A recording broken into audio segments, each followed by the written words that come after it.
চুলিখিনি এইবাৰ মই এইখিনি চুলি আকৌ ইফালে লৈ পেলাই কাটিম। তেতিয়া তাই যোনফালে মূৰা চোৰক চুলিখিনি বস্তুটো একে থাকিব।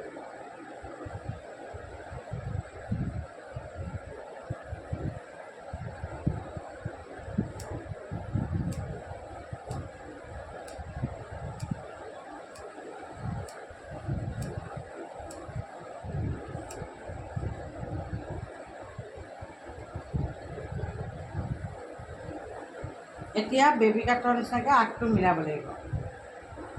একদম লাষ্টত বেবী কাটৰ নিচিনা আগটো মিলাব লাগিব।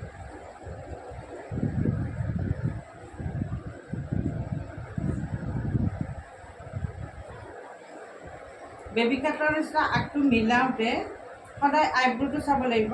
আইব্ৰুটোৰ একদম ঠিক সমানে সমান, নহ'লে ছোৱালীজনীক বেয়া দেখিব। বেছি ওপৰলৈ গ'লে খুব বেয়া দেখিব।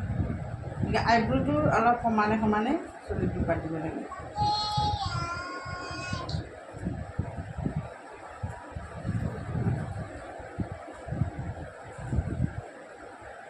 সেইকেইডাল ওলাই থাকিব। তুমি চকুটো মুদি থাকা যে মা।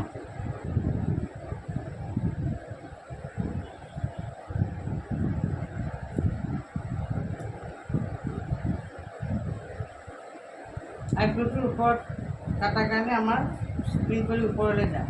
তাতকৈ যদি ওপৰত কাটো চুলিখিনি ইমান পাব। ক্লিপ মাৰাও নাখায় তেতিয়া ন?